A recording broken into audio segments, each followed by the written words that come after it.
Can we have the applicant come up, please? You'll have 5 minutes to present.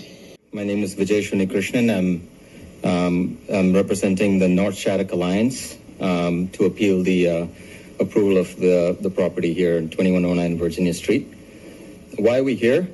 Well, we're neighbors and residents of North Shattuck Alliance, and we represent residents, family, workers, small businesses who care deeply about the future of our neighborhood.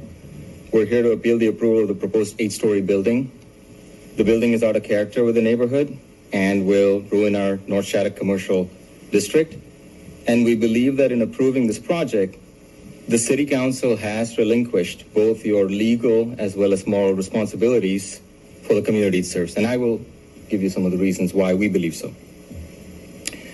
So the protest focused on 3 issues. One, as we understand and we have access, the applicant has failed to document and justify the claimed needs for waivers and concessions used to increase the height, size, and bulk of the building, resulting in an incomplete and legally flawed application. Second, the city failed to review these needs for waivers and concessions, which we can talk in more detail.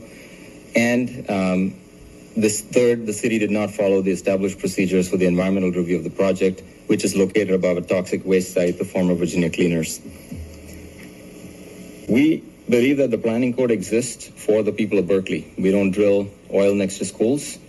And the code is for maintaining and improving the neighborhood commercial areas, such as North Shattuck, make it pedestrian-friendly, visually attractive, and reduce potential conflict with neighbors. This is a rendering of the apartment and a potential scale size of a house that's right next to it. And it fills 22,000 square feet with vastly increased height and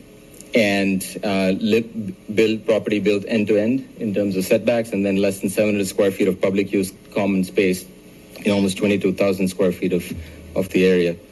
So why 8 stories? The planning department says it's due to the housing density bonus laws, and your hands are tied. However, this overlooks 2 things. The city can ask for documentation for needs of waivers and concessions, and I think they've been brought up a few times now. And the city can deny a project if it finds necessary findings. And what has the city done instead? Did not ask the applicant to document the true cost reductions that favored the construction associated with the waivers and concessions, and did not use its discretionary authority to actually determine if those concessions and waivers were in fact needed. And as it stands today, the project has been granted some quite substantial concessions and waivers, and for a low-density neighborhood, which is where we live. And yes, this project you